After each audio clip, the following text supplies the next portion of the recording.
Bayern 2. Radio Mikro.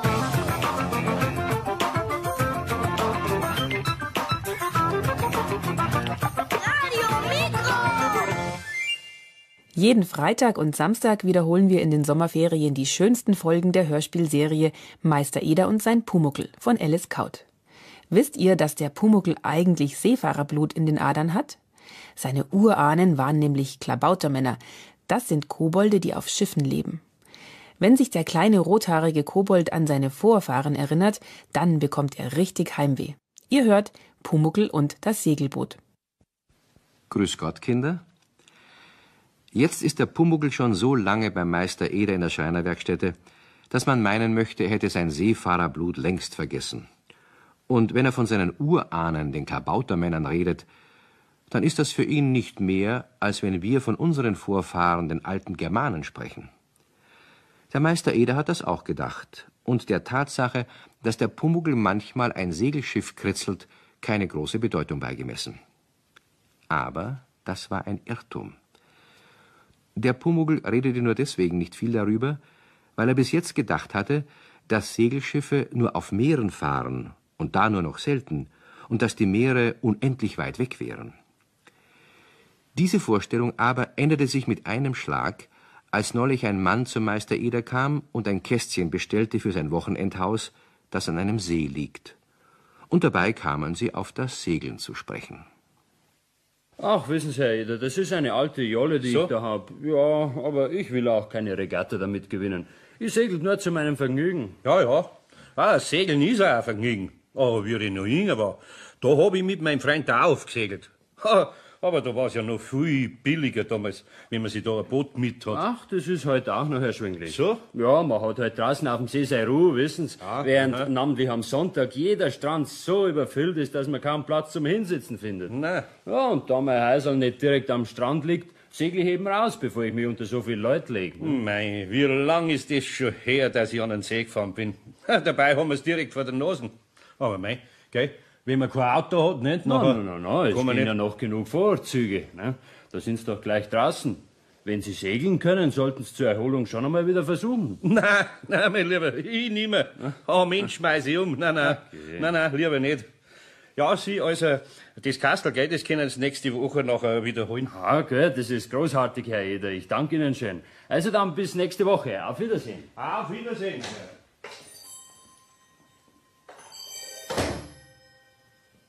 Habe ich da jetzt richtig gehört oder habe ich da jetzt falsch gehört? Das ist ja unerhört. Wo ist der See? Wo ist der See mit den Segelschiffen?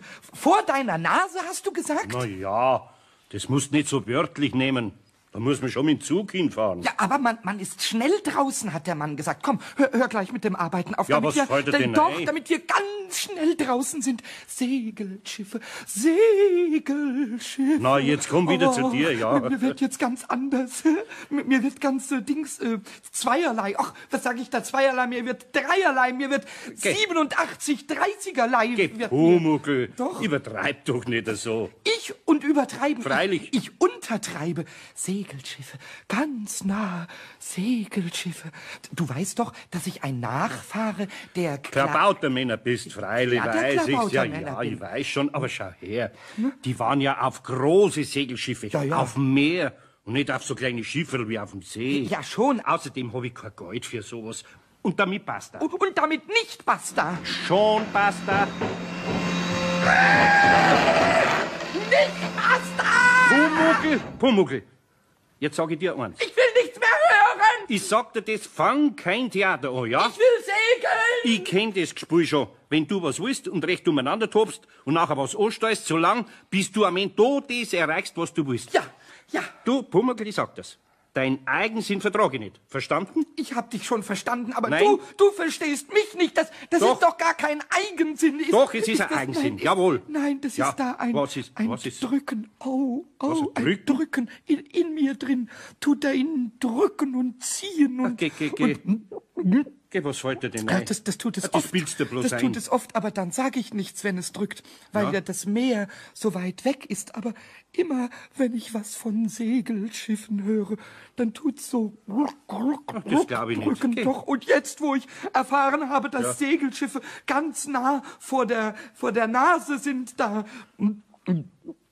drückt's so, dass ich drückt schlucken dich? muss. Ja, und wenn ich nicht schlucke, dann läuft es als Träne bei den Augen heraus. Aber Pumuckl, wärst du nicht Heimweh haben, hm?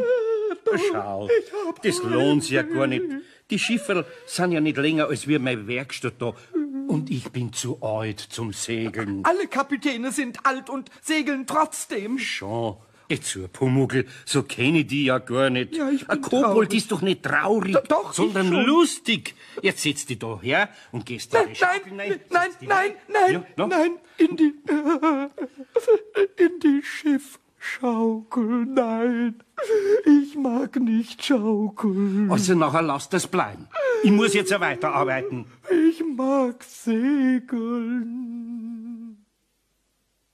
Meister Eder hat weitergearbeitet, weil er nicht so recht zugeben wollte, dass ihm das Heimweh vom Pumuckl nahe ging. Aber während er so arbeitete, dachte er darüber nach, ob er nicht doch vielleicht das Segeln noch recht gut könnte und ob es wirklich so ganz und gar unmöglich wäre, einmal mit dem Zug an den See zu fahren und ein Segelschiff zu mieten.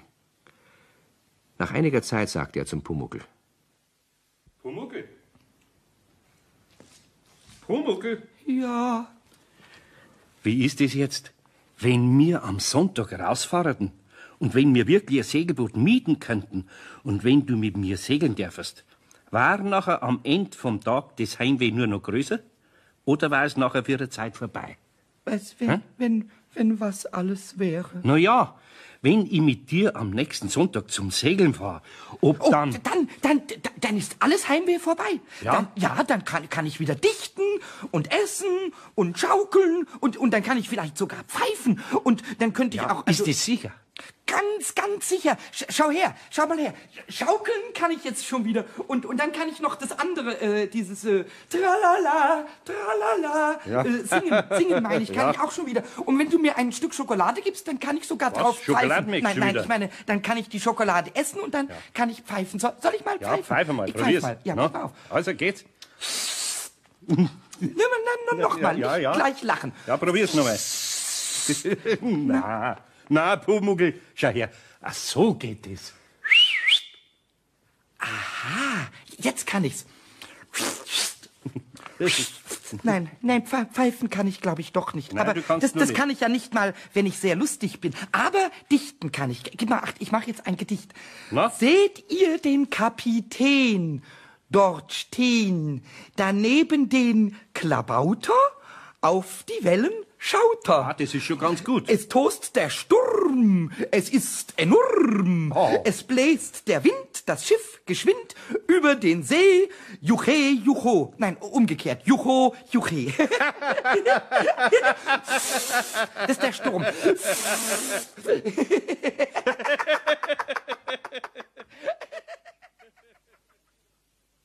Tatsächlich war am Sonntag darauf das Wetter so schön, dass man zum Segeln hinausfahren konnte. Der Pumuckl war außer sich vor Glück und Erwartung. Im Zug war er so brav, dass es dem Meister Eder beinahe unheimlich war. Auch als der Schreiner das Segelboot mietete, saß der Pumuckl mucksmäuserstill in Eders Rocktasche. Erst als sie draußen auf dem See waren, tat der Pumuckl einen Jubelschrei, dass man es weithin hören konnte. Oh, juhu! Oh, hörst du das Wasser? Schau mal die Wellen und unser Segel. Ho, ho! Nicht so laut. Du bist der Kapitän Ja. und ich bin der Oberste aller Klabauters. Ja, der bist. Hurra! Pumuckl, schrei doch nicht so. Du sollst nicht so Doch, ich schreien. muss doch schreien, Na, weil es woher? so schön ist. Hurra! Sei ruhig. Du, was, schau ja, doch her. was denn? Die da drüben von dem Ruderboot. Wo denn? Die schauen schon rüber, wer da so schreit. Wo denn? Da Ui, ihm. ein Ruderboot. Ja. Langsames Zeug gegen uns. Habe ich nicht gesagt, dass du gut segeln kannst und Na. dass du nichts, überhaupt nichts verlernt hast? Na ja, wenn man es nicht so genau nimmt. bin ich ja ganz gut vom Steg weggekommen. Ja, du bist sogar sehr gut vom Steg Und wenn der Wind so weggekommen. schön gleichmäßig bläst, Ja. da ist ja auch kein Kunststück. Ja, das ist... Achtung, Pummel, komm, komm. Was ist denn jetzt? Wir wenden jetzt. Ui, Also, geh wir nicht in den Weg, wir du. wenden uns um. Ja, wir Und wenden. das Boot um. Ich muss jetzt gleich auf die andere Seite Ja, sitzen. wo soll Okay, ich stell mich in den Weg. hinsetzen? Ja, Auf du sitzt welche- da hinten. Ja, aber wenn du wendest, Ja, dann... ja. Ui, unser Schiff liegt ganz schief. Ach, Lu- das steht wieder auf. Du lass es nur nicht umfallen. Du Na. weißt, ich kann nicht schwimmen, wenn ich sichtbar Ja, bin. nur keine Angst, so stark ist ja der Wind gar nicht. Ja, Und schau, ich brauche bloß ein bisschen nachgehen. Dann liegt's nicht mehr so schief. ja, dann liegt's nicht schief, aber dann wird's wieder langsamer. Komm, das fahr stimmt. wieder schnell, fahr wieder ganz schnell. Ui, wer fährt denn da schneller als wir? Und das, obwohl er keine Segel hat. Ja, weil er dafür einen Motor hat. Weißt du, so wie die Autos. Motor, das ist ganz dumm. Das ist nichts für Klabauter. Puh, mit einem Motor ist ja gar keine Kunst. Segeln ist viel schöner, weil Segeln nämlich eine Kunst ist. Jawohl. Ja, schon. Motor ist ja bloß so zum Drinsitzen, oder? Drin sitzen und Gas geben und lenken muss man halt. Na ja. Eine große Kunst ist das Das nicht. ist überhaupt keine Kunst. Gerade bei den eleganten Motorboot, wo man bloß einen Zündschlüssel umdrehen muss und schon springt's an. Was? Die springen, die Motorboote, auf dem Wasser. Der Motor springt an. Und da brauchen die noch einen Schlüssel dazu, wie eine Tür. Das ist dummes Zeug. Das ist sehr dummes Zeug. Komm, wir wenden uns Achtung, wieder. Achtung, Ja, ja, Achtung! Ja. Setz dich schön in die Mitte und halt die fest. Ja, ui, das ist toll, wie du das kannst. Also das fällt mir gar nicht ein, was das von dir ist. Also wenn ich ich hab's dich auch nicht nicht schon gehabt. zum Kapitän ernannt hätte, dann würde ich dich jetzt zum Oberdoppelkapitän ernennen.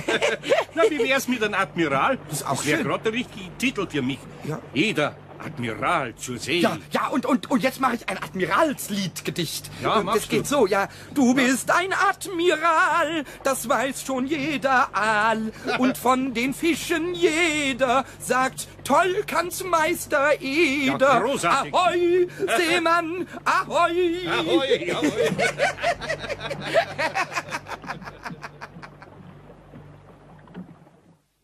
Die beiden waren wirklich von Herzen vergnügt. Sie segelten bei herrlichem Wind kreuz und quer über den See.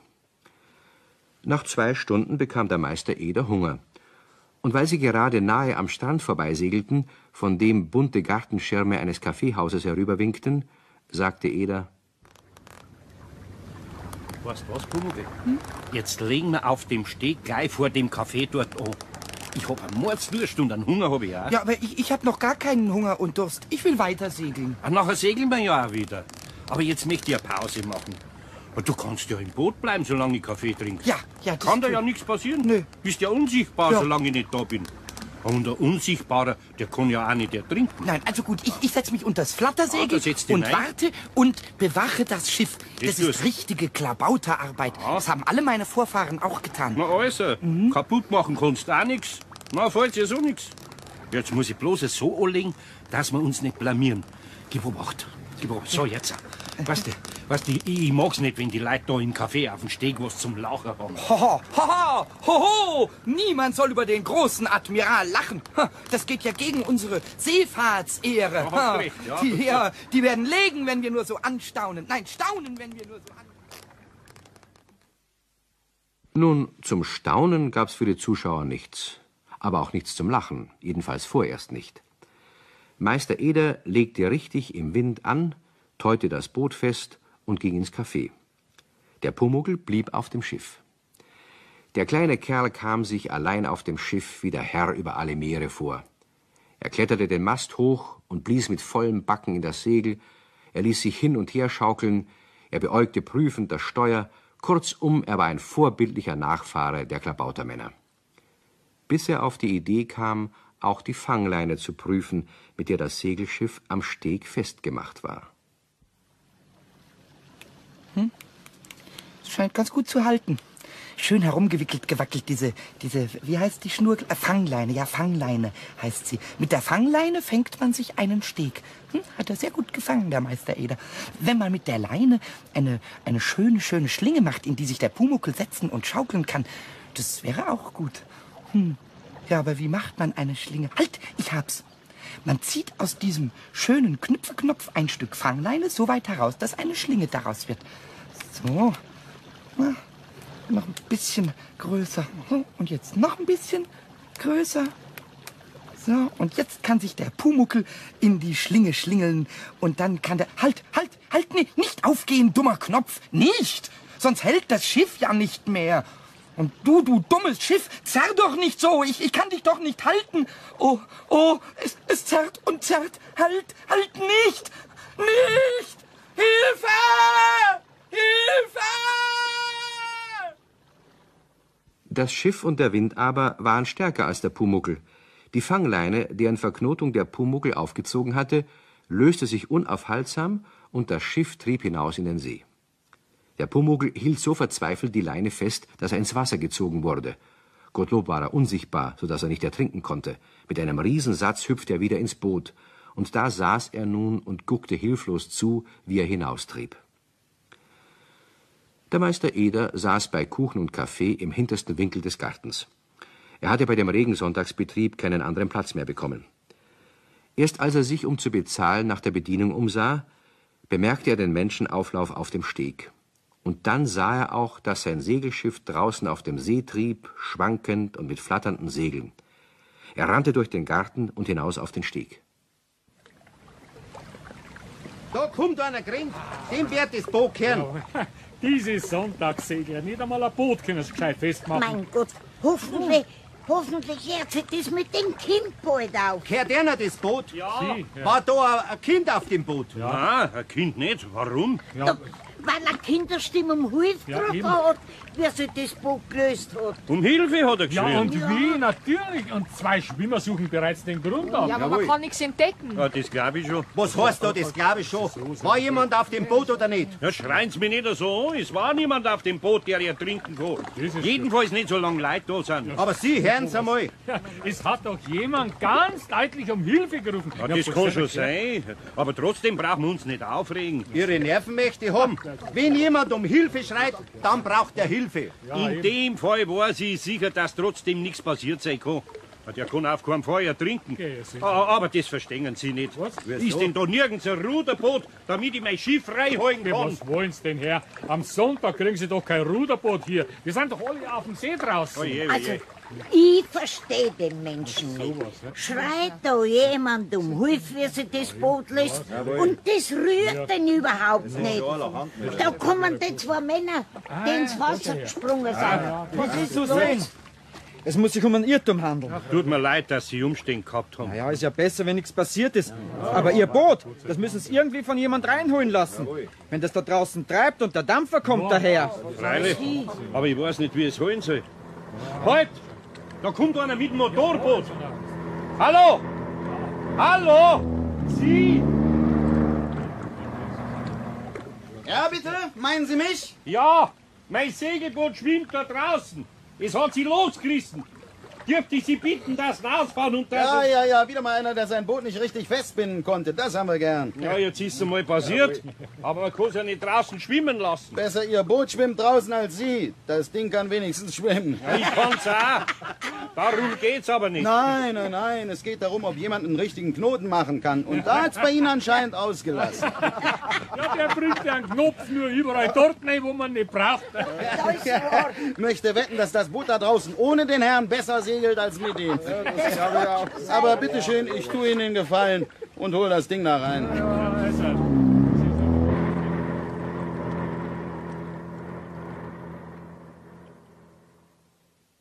Der Meister Eder ist vor den Leuten recht dumm dagestanden. Aber er musste es sich gefallen lassen. Er konnte ja nicht sagen, wer den Knoten gelöst hatte. Er wartete also einigermaßen betreten, bis der junge Mann mit dem eleganten Motorboot das Segelschiff anschleppte. Unter den Blicken der Neugierigen nahm er es in Empfang und stieg ein.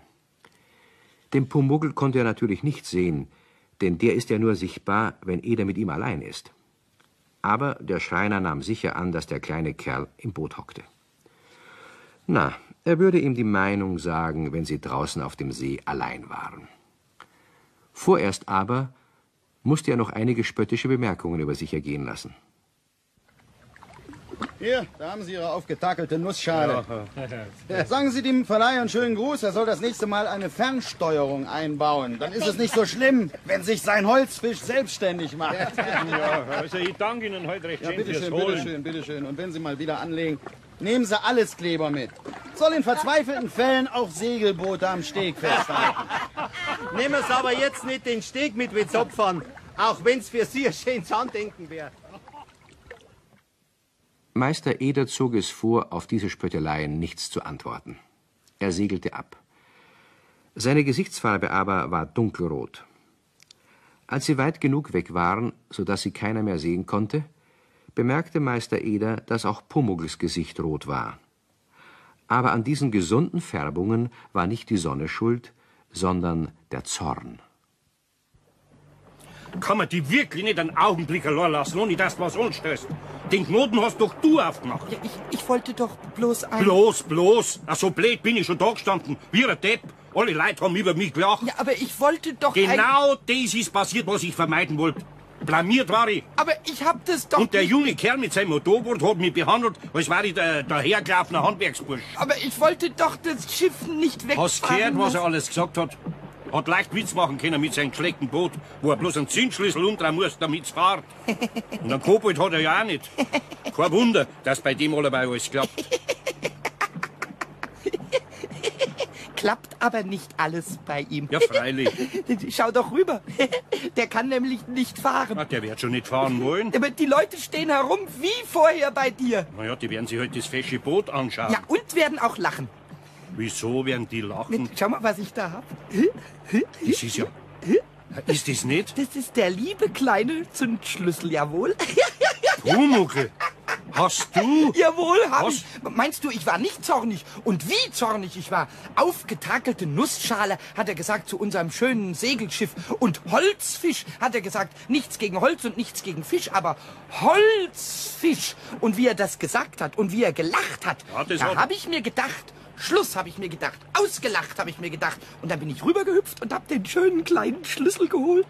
Was, da bist du rüber? Ja, bin ich rübergehüpft. Da soll er doch fahren ohne Schlüssel. Soll er doch seine Nase in das Schlüsselloch stecken und sie herumdrehen. Ja. Soll er doch, was er will. Aber meinen großen Kapitän, meinen Oberdoppelkapitän Meister Eder, den soll er nicht auslachen. Ja, jawohl. aber Pumuckl. Jawohl.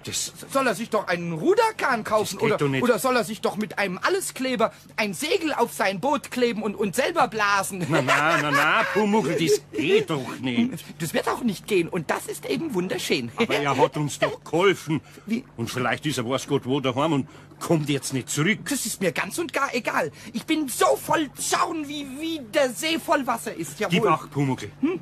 Wenn man selber so boshaft ist wie der andere, nachher ist man selber auch nicht besser. Wieso? Ich find's nicht schlecht, dass der hochnasige Bursche jetzt ein bisschen einen Schrecken hat. Aber Schaden soll er keinen haben. Wir bringen jetzt den Schlüssel zurück. Nein. Doch. Ich werf den Schlüssel in den See. Halt, Lass den Schlüssel aus. Nein. Warum Pumuckl, pass auf. Was? Ich weiß was viel Feineres. Wieso? Wir segeln jetzt wieder zum Steg und legen an. Nein, Und nachher frage ich recht scheinheilig, ob der Herr was sucht. Und du gibst die Acht, wenn ich mich bück, dann legst du schnell einen Schlüssel auf den Steg. Und ich tu dann, als hätte ihn grad gefunden, und nachher lass ich die Leute ein wenig über ihn lachen. Das ist die allerbeste Rache, die es gibt. Ja, und dann segeln wir davon und sind die größten Kapitäne, die es gibt. Oh ja, das machen wir schnell. Komm, segel schnell zurück. Da der Wind günstig war, sind die beiden schnell wieder beim Steg gewesen. Den jungen Mann und sein Motorboot umstanden die gleichen Neugierigen wie vorhin den Herrn Eder. Und auch hier gaben die Leute alle möglichen Ratschläge.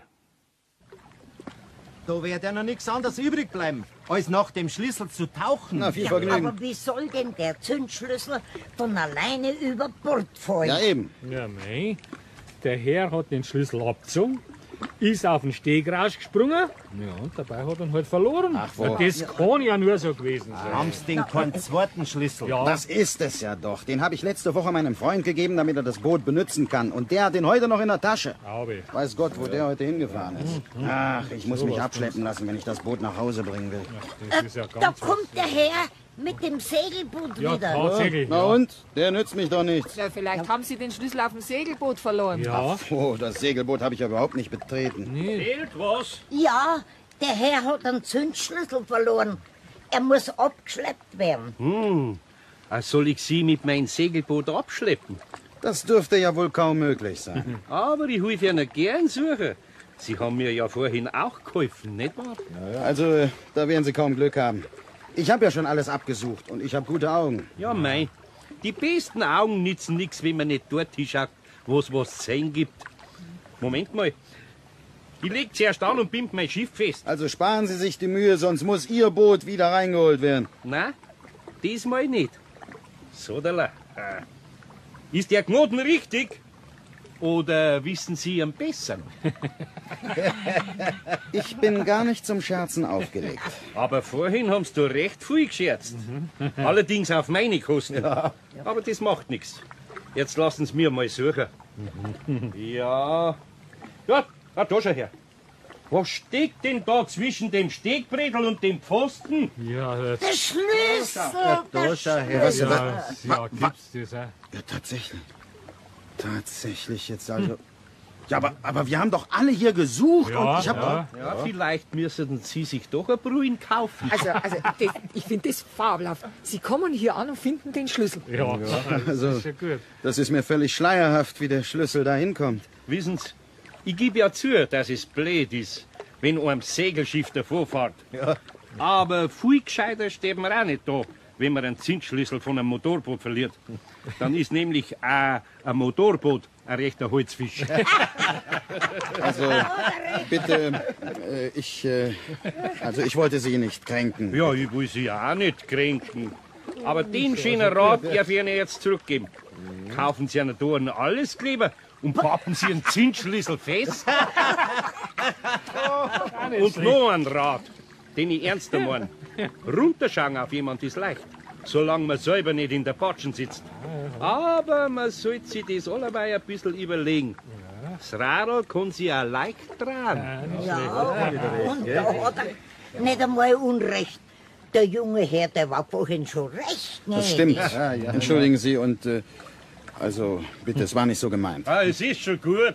Und noch viel Spaß heute. Dankeschön. Jetzt kann ich ja abfahren. Warten Sie, ich bin derner los. Sehr nett von Ihnen. Dankeschön. Das ist eine gute Fahrt, ja.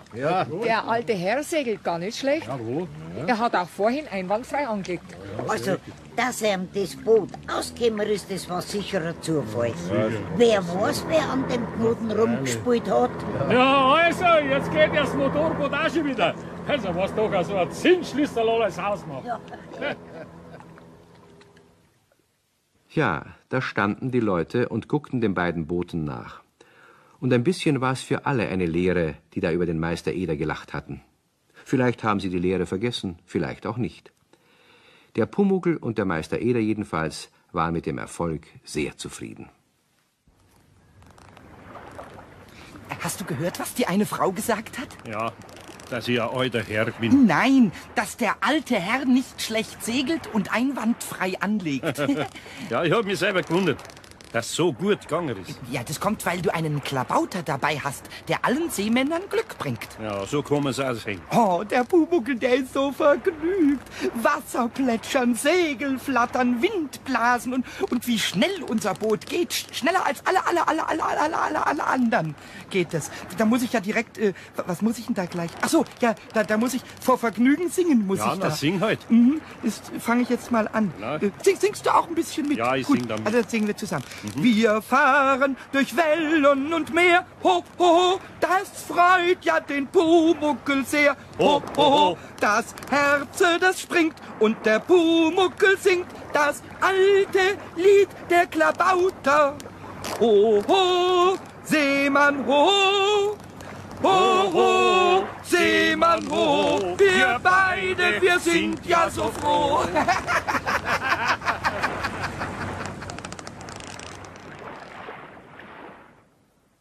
Es war der wunderschönste Tag für den Pumuckl, aber auch für den guten alten Schreinermeister.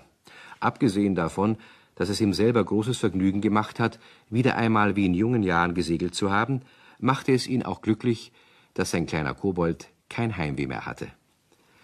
Beide sind abends todmüde ins Bett gefallen und haben noch die ganze Nacht von Kapitänen, Segelbooten und hohen Wellen geträumt, und das Bett schien immer ein wenig zu schaukeln dabei. Ja, und wie die Geschichte weitergeht, das hört ihr das nächste Mal. Bis dahin also, auf Wiederhören. Das war Pumuckl und das Segelboot aus der Hörspielserie Meister Eder und sein Pumuckl von Alice Kaut. Mit Hans Klarin als Pumuckl, Alfred Pongratz als Meister Eder und August Riehl als Erzähler. Regie Jan Alverdes. Wie die Geschichte weitergeht, könnt ihr schon morgen hören. Da soll der kleine Kobold Fische hüten. Ob das gut geht? Schaltet ein, morgen um 14 Uhr, Radio